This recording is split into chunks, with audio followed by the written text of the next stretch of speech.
here is another in NBC's great parade of new shows.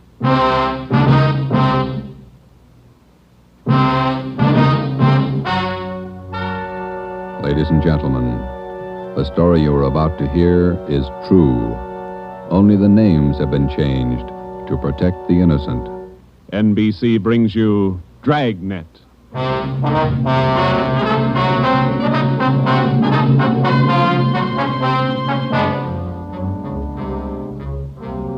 You're a detective sergeant. You're assigned to burglary detail. A sudden wave of jewel thefts is sweeping the city. In 16 days, 16 burglaries have been committed, one each night. They bear the same trademark. Thousands of dollars of jewels are missing. The thief is a master at his trade. Your job, get him.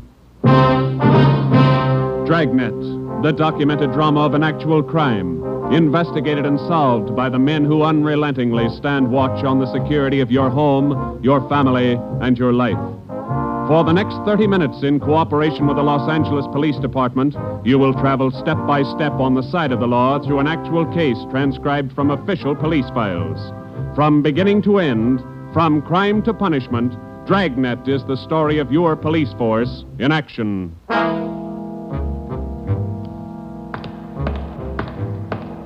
It was Tuesday, June 17th. It was warm in Los Angeles. We were working the day watch out of burglary. My partner's Ben Romero. The boss is Ed Backstrand, chief of detectives. My name's Friday. I was on the way into work that morning, and it was 7:53 a.m. when I got to room 45. Burglary detail. Hi, Joe. How are you, Walker? Gonna be a scorcher out today. Yeah, just like yesterday. Ben in yet? I think he's over in communications picking up the mail. Thanks. You guys been busy? Yeah, kinda. Jewel thefts. Anything big? No big hauls, but he's consistent. 16 nights in a row. Same guy? Think so. Same M.O. Yeah, everybody's got troubles. Gotta check some records. See you later, Joe. Okay, Willie. Burglary Friday. Yeah. Okay, Mike, soon as Ben gets back. He's picking up the mail. Right, bye. Hi, Joe. Hi, Ben. Hannon just called. Chief wants to see us. Take a look at these first. What do you got, overnight reports? Yeah, here, these two. Yeah. 2 of them. 3 diamond rings, 1 sapphire, 1 necklace, jade. Big haul. Look at the other one. Lady's watch, diamond band, emerald bracelet, tourmaline brooch. What's tourmaline, Ben? I don't know. Must be valuable. It's gone. Let's see. Owner left house about 9 p.m., returned about 1:30 a.m., found property gone, scratches on the door. Probably using the cellophane method. Hasn't missed yet. 2 in 1 night. Well, he's picking up his pace. Must have a bag full of loot somewhere, whoever it is. You get the description sheets from pawn shop detail? Yeah, I got them right here. You take half of them. Let's see what luck we got this morning. Yeah.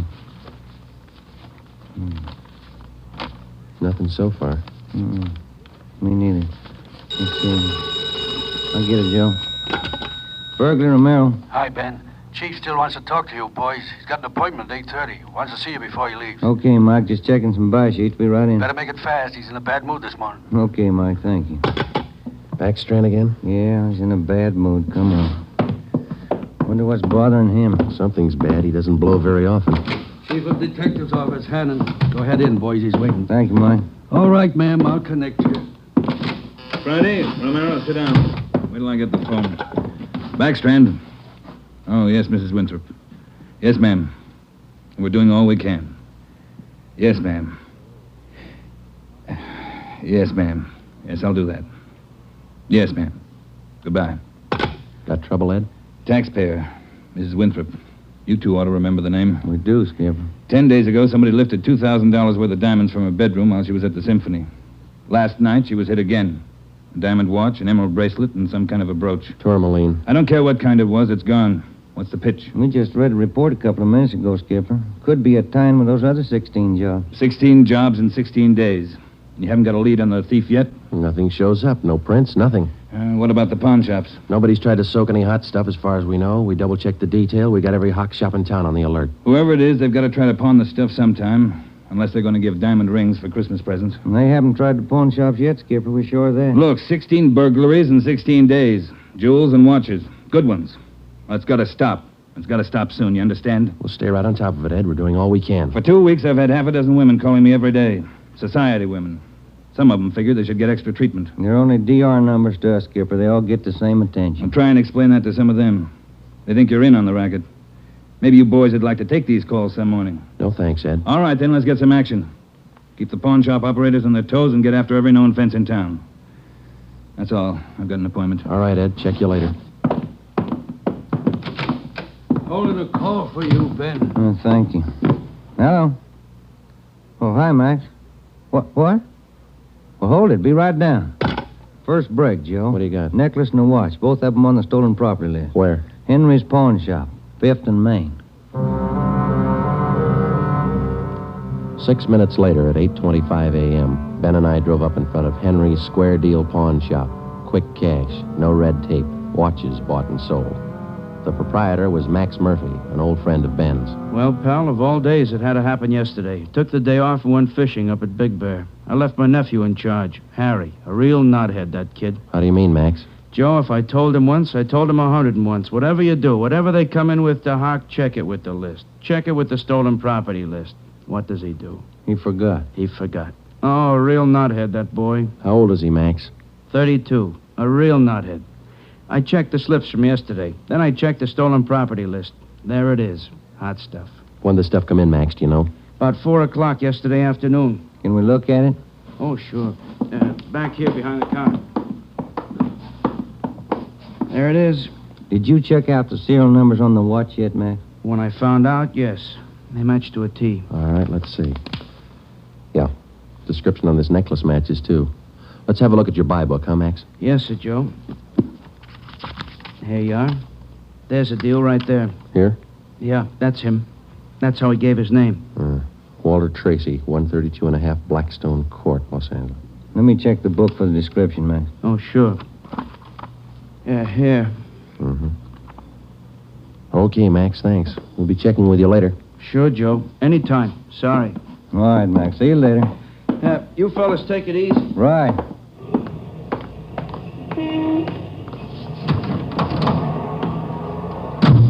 Want to check and see if we're clear, Joe? Yeah, I will. 80K to Control 1. 80K to Control 1. Are we clear? Control 1 to 80K. Stand by. Good lead, Joe. Got a description in here. Yeah, it's too bad Max's nephew had to slip up. Control 1 to 80K. Call your office immediately. Call your office immediately. KMA 367. Wonder what that's about. I don't know. I'll call in. You got some change? I'll use Max's phone.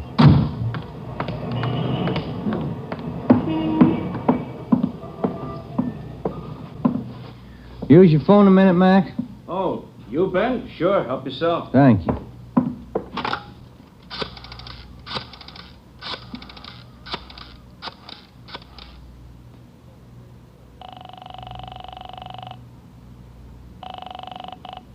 City Hall. 2524. 2524.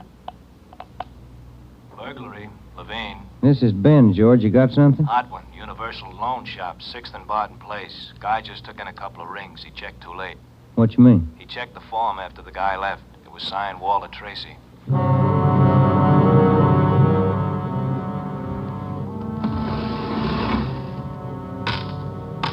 There they are, Sergeant. Both rings. Fine quality diamonds. Don't you usually check your stolen goods list before you take in stuff like this? Usually, yes. Last night, no. I don't know what I was thinking about. Can we have a look at your buy book? Right here. There it is. Walter Tracy. 699 Olive Street. 145 pounds, 5'9", dark hair, build, thin. We'll have to slap a hold on these rings. I know. I should have thought. Can you think of anything else that might help us to identify the man? Well, no. Had a light suit on. Nice cut. Very well dressed. Thank you. That's all for now. Here's our card. If the guy happens to drop back, give us a call, will you? Sure will, Sergeant. Say, Yeah? I've got some nice watch bands. Yours look old. Can I interest you? No, thanks. Some other time. Come on, Ben.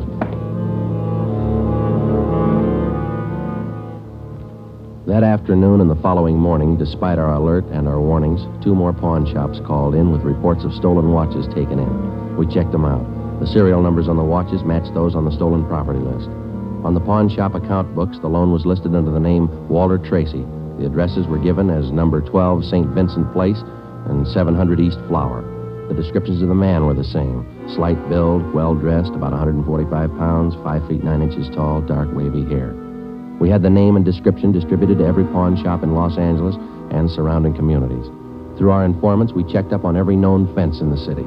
For the next 2 nights, we received no reports of stolen jewels. That made up for the double burglary the night before.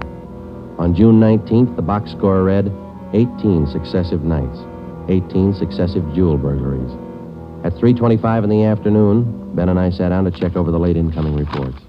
Got anything, Joe? No, not yet, no. Nothing here. Maybe the guys left town. Nope, no such luck. Take a look. That's it, number 19. He may set a record. Well, he's making monkeys out of us, isn't he? Look, man's watch, lady's watch, Chinese amber necklace, diamond shirt studs, and a bracelet with 2 large rubies. He's getting ambitious. How's the value listing? I see. $1,800. One haul. I'll get it. Burglary Friday. Yeah. What? Yeah. Be right down. Stall him. Let's go, Ben. Where? Kaplan's down on East 2nd. Walter Tracy's in there now, trying to hock a gold watch.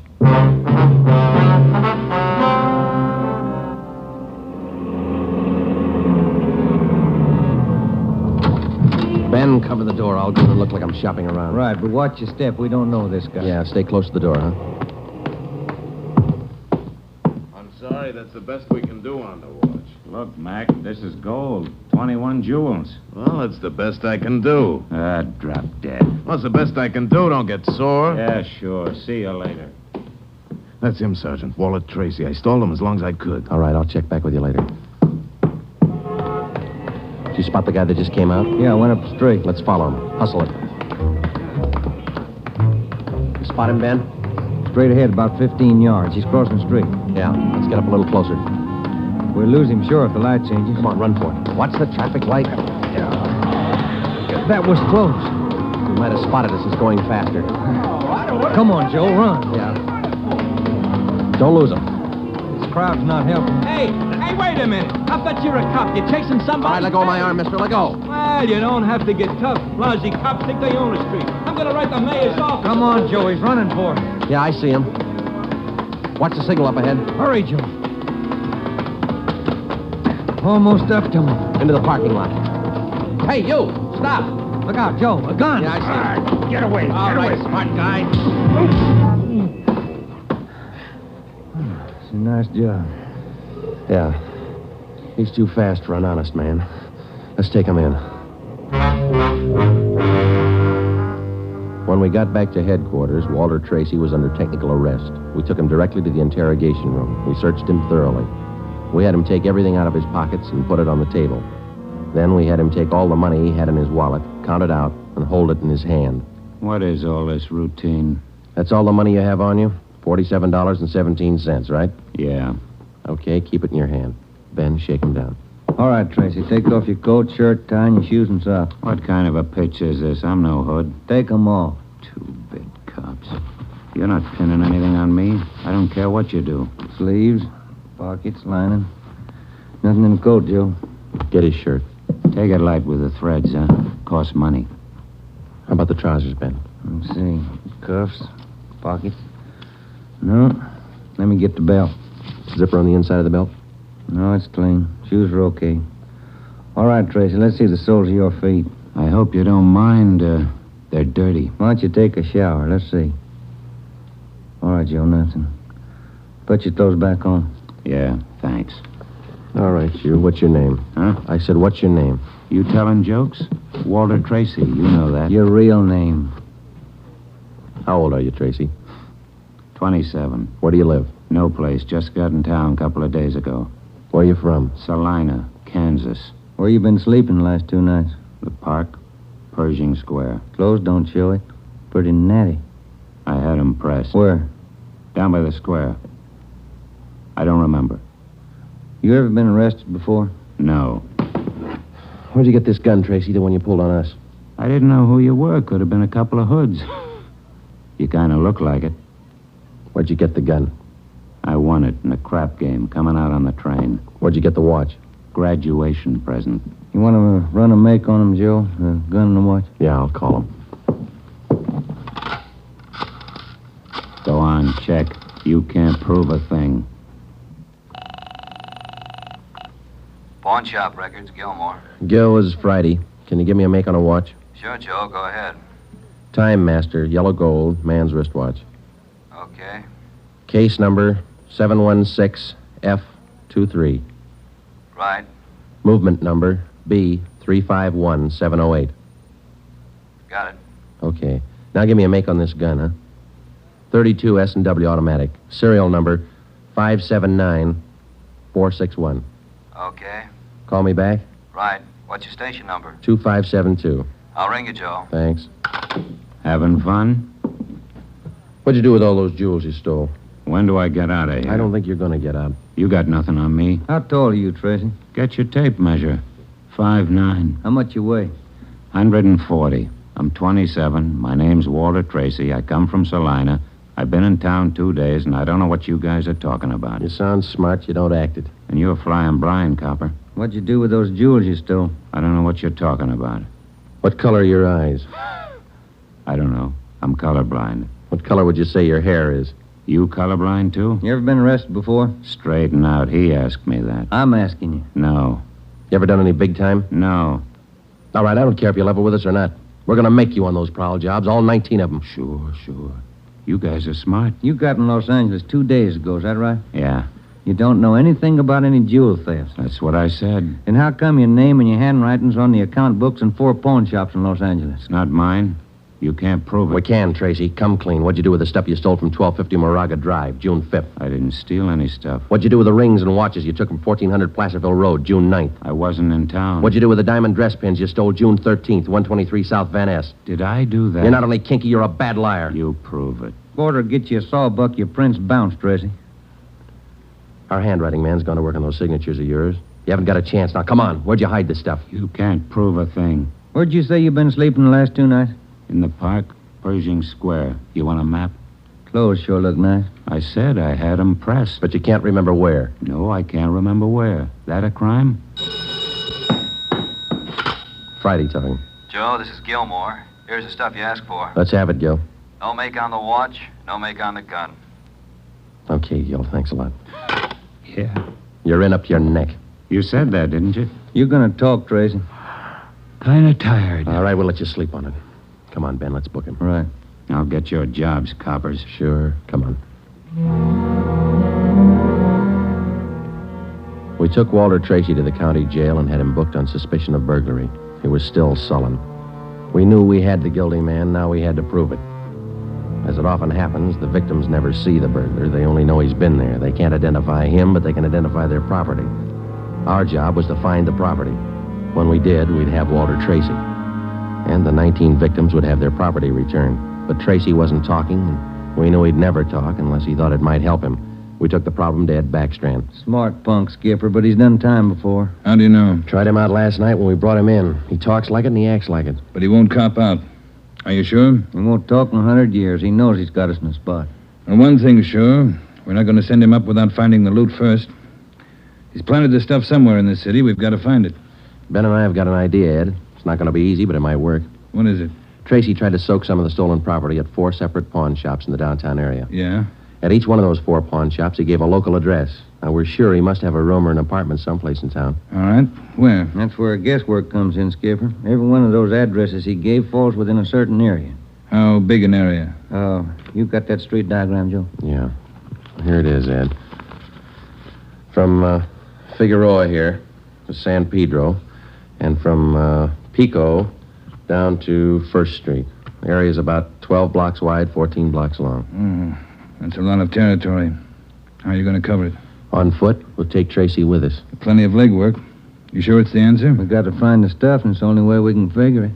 Hotels, apartments, rooming houses. There must be hundreds of places he could stay in that territory. It'll take a couple of weeks. Yeah, on foot it will. All right. It's tough, but it's your idea. Go to it. An hour after we left Chief Backstrand, we got Tracy out of his cell in the county jail and started our canvass of the appointed area.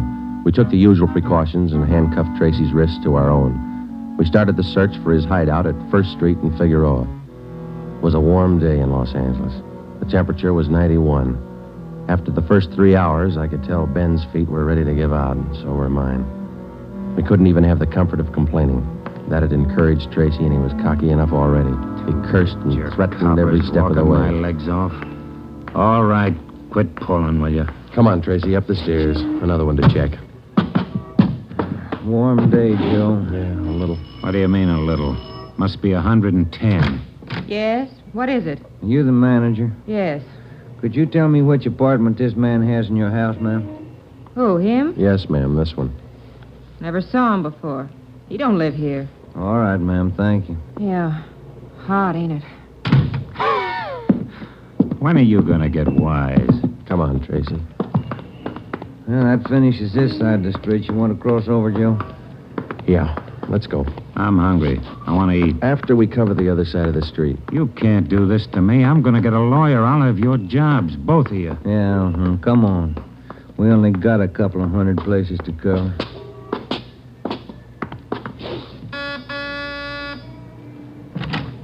Hi, gents. What can I do for you? You the manager? I run the place, yeah. Which room does this man have in your place? Him? You made a mistake. He doesn't live here. All right, thanks. My feet are killing me. Wait till I get a lawyer. I'll burn both of you dumb cops. What do you think you're doing anyway? Making a guy walk? All that day and the day after that and the day after that, Ben and I, with Tracy handcuffed to our wrists, canvassed the designated areas, from hotel to hotel, from rooming house to rooming house, and the apartments, too. Every day our feet ached a little more, our pace slowed down, Tracy got more irritable, and the weather got hotter. The second day it reached a high of 92, the third day 94, the fourth day 94. Police regulations say plainclothes officers must wear a coat and necktie on the street at all times. We wore our coats and neckties. The search continued into the fifth day. Our pace got even slower. Ben and I started to lose heart. After a while, we forgot our object was to recover the stolen jewels. All we wanted was to find Tracy's hideout. We knew we were right. We knew Tracy was our man. It was a point of pride. Whether your feet hurt or not, you don't give in to a thief. Yes? What do you want? You the landlady here? I am. Which apartment does this man have in the building? Well, none of them. He's not one of my tenants. Thank you, ma'am. Come on, Tracy. By the sixth day, all three of us had special pads in our shoes. Our feet ached worse than ever. Tracy let us know about his every 3 minutes. By late afternoon of the sixth day, we'd covered more than half of the designated area. The temperature was 95. You guys gonna go on forever? I'm sweating like a horse. I'm getting tired of your moaning.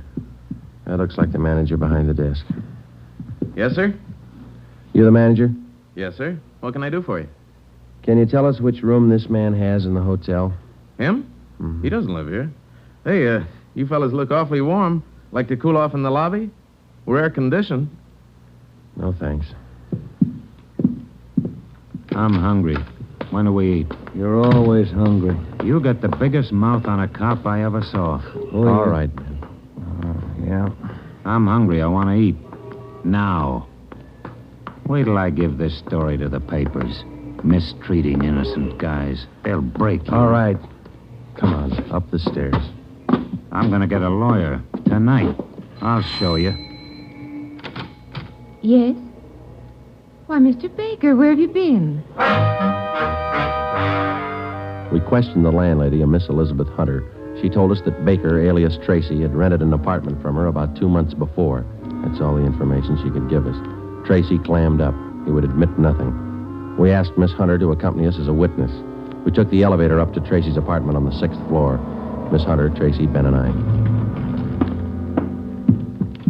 Down this way. Here.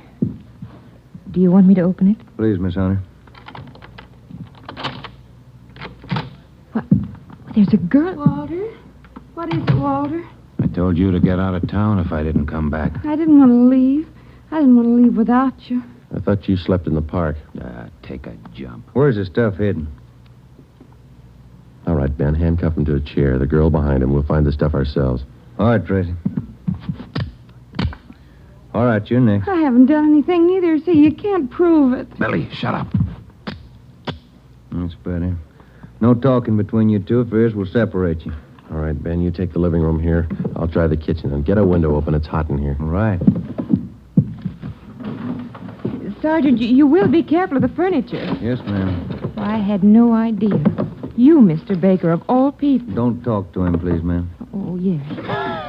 Tin cop. Why don't you spell? Ben, look. It's only the beginning. He's got the stuff scattered 7 ways for Sunday. We're going to need help. In the milk bottle? Yeah, 2 rings, 3 loose diamonds, and this bottle of mayonnaise. We found some kind of a brooch in it. A couple of watches taped to the underside of the kitchen sink. All right, you. Convinced? Okay, Ben, call Backstrand.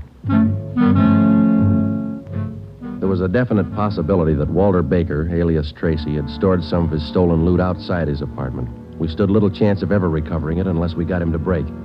Ben called Chief Backstrand, and in 10 minutes he arrived at the apartment with another man from burglary detail, George Levine. Together we went over the 4-room apartment foot by foot. We found jewelry, watches, loose stones in every conceivable place. In cartons of cottage cheese, in jars of cold cream, in the garbage can, everywhere. Who's your girlfriend? All right, I'll ask her. What's your name? I said, what is your name? Billy. Billy Crawford. He didn't do anything. He didn't. All right, Billy. Maybe you can tell us. Where's the rest of the stuff he stole? He didn't steal. He didn't steal anything. Billy, shut up. Keep quiet, you. Ed, wait a minute. What? Just a minute. I want to look over here. Papers. Taped to the underside of that top drawer. What is it, Friday? No, you can't. You can't. Look at these. All right, you found them. I'll talk. No, Walter, don't. Parole papers. He's an ex-con. Yeah, I'll cop out. Don't do it, Walter. Billy, shut up. Dumb dame. The rest of the stuff, where is it? On the roof. Inside the ventilator, the one near the front, you'll find a couple of paper bags. That's it. Levine? Got it, Chief. I'll check it. Your papers say you did time in Oregon. What for? Fell for robbery. Did 5. I owe him 7. What about the girl? Walter, I'm going with you. Her? I don't know. You figure it. All right, Friday. Romero, take the girl to Lincoln Heights and book her.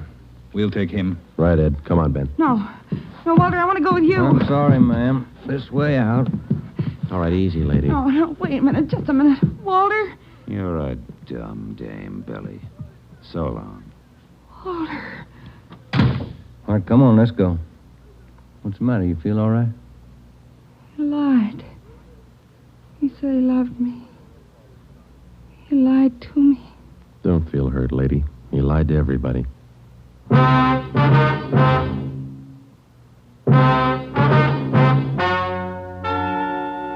The story you have just heard is true. Only the names were changed to protect the innocent.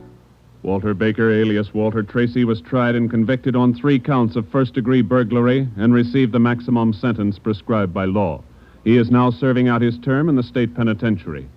A hold has been placed on him by the state of Oregon, where he will serve out 7 years for violation of parole. Billy Crawford, Baker's accomplice, was tried and convicted of receiving stolen property and is now serving time in the state penitentiary for women.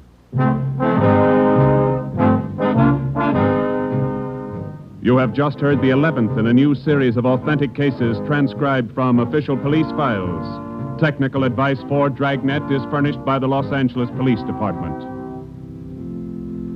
Tonight's program is dedicated to Warden Clarence A. Larkin of Folsom Prison, Sacramento, who, on the evening of September 24th, 1937, gave his life so that yours might be more secure.